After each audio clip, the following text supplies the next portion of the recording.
All right, first things first, name and title.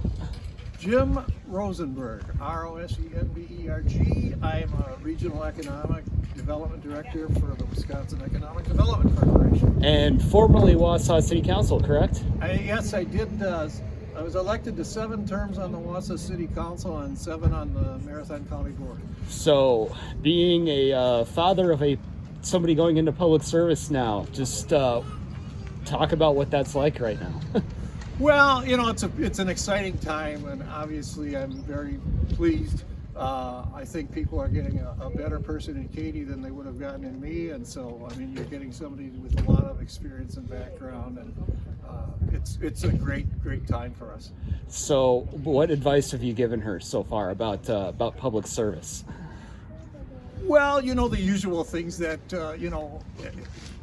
everybody that wants to look like your friend isn't always your friend, and that you need to think about all of the people all of the time. So it is public service. It's not about power, it's about service. So take us back 36 years now.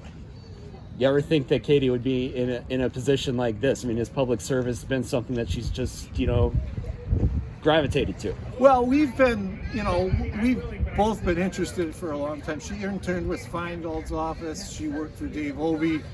We went to inaugurations out in Washington and have gone to Madison, and it's something she's always had a great interest in. Okay. You're good. All right. Sounds good. Super. All right. So, holy balls, right? How's this feeling here today? Yeah, it's slowly starting to hit me. People are asking me questions. I'm like, that's my decision. I must make it. So, it's one of those things where it felt a little surreal maybe for the last couple of days, the last week.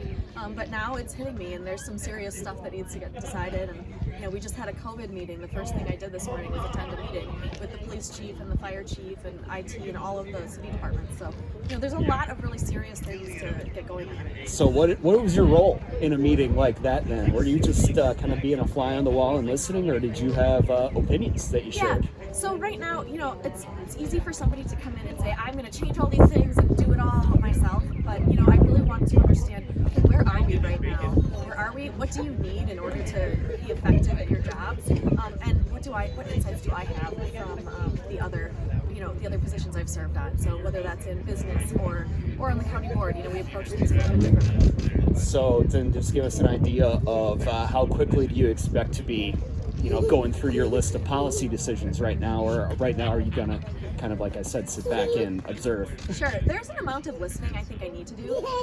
So policy-wise, I'll be appointing members to the. This is my friend Jane here.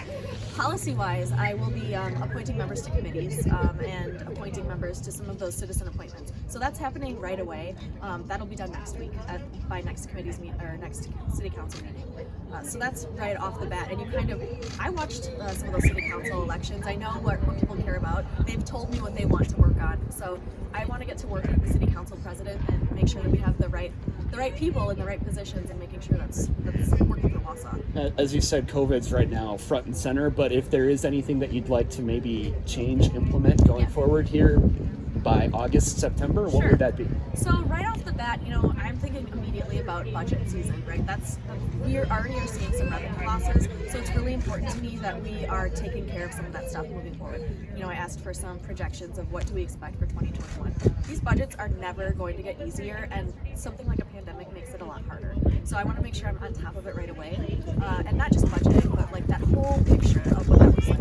I talked about strategic planning. You've heard me talk about it. I think that's really important. So I want to get going on that, what that looks like. It might be a little delayed because I want the public involvement in it, and so I'm going to make sure the public can actually be there. So that's something I'm going to put into motion. Communication, though, is really a big thing. I want to make sure that I have the opportunity to speak to people who work at City Hall, the public, and obviously the media. It's really important to me that it's a transparent and open relationship. So that's immediately what I can do. When thinking about lost sales tax revenue for the city, I know it's a huge concern for municipalities all over the state right now. What are some of the first things that might be expected to be cut or reduced in the budget?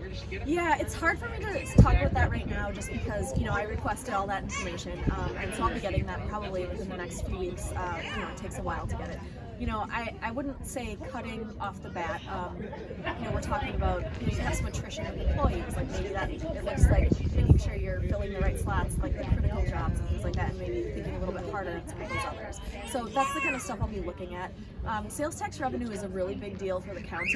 It's a little bit less of a big deal for the city. It still matters, but there are other revenues that we're not getting into. So just making sure I understand what's coming in, what's going out, what's really imperative for the people of Wausau. What's that essential business that we need to provide? What's been your view of the city's COVID response so far? Having worked with the county side, they're very proactive. We have the health department and all of that, so it felt like a more natural flow for the county to start talking about it. The city, it was a new thing. Usually they rely on the county for these things. So it felt a little bit slow, but I understand, we have to have these continuity of operations plans thought about ahead of time. And so, all of the departments are working on those, or they have them already submitted. They're calling them different things, so I'm getting up to speed on some of that lingo. I love having a 5-year-old at my swearing in. It's one of my favorite things. But yeah, I think there's always opportunity, and in crisis, you just have to change what you're doing, and you have to be able to pivot. So I'm ready to do that, and I know we have the right people here working on that too. And then a little bit off topic, or switching gears real quick, but you made it to the Jerusalem Post. Let's talk about that and why. Yeah, so that was pretty surprising to me. I would say last week sometime. Obviously, my last name is Rosenberg, and it's kind of a Jewish last name. And for a long time, growing up with my dad and my mom, obviously my whole family, we had a lot of people making assumptions that we're Jewish, and really, what does it matter? And a lot of times when that comes in the form of anti-Semitism, I don't bother to correct these people. I just let them go. I delete them, I block them, whatever. It's not worth my time. But I do call it out. You've seen some of that. It's inappropriate. It's not okay. It's not the kind of public dialogue that helps further us. So when I started tweeting about that, it was interesting because then reporters started asking me questions from these Jewish news organizations, and it was really a big deal for them to talk. And he said, "Well, I'm glad you're excited about me, but here's actually what's going on. I have a lot of assumptions," and they thought that was interesting enough, especially the guy from the Jewish Telegraphic Agency, which is. I feel like maybe that's kind of an AP or a wire service. I think so. Yeah, because I saw they got it first and it was Yeah. And has that been more Twitter troll-based, or have you had, I know earlier on in the show we talked about it briefly, but has there been a little bit of Wausau interest of that as well? There's some of that on Facebook or Twitter. I got a couple, I got one letter. It's usually people talking about it behind my back. So it's hard to address stuff when it's not happening directly to you, which is again why I call it out, because I need people who are friends with these people who are saying this to say, hey, that's not okay, that's inappropriate, that's not the way you talk about your neighbors. But yeah, I would say it's mostly online. My dad, when he was in office, he got pounds of letters addressed to Jimmy Rosenberg, right? And so it was meant to intimidate him, but it doesn't work.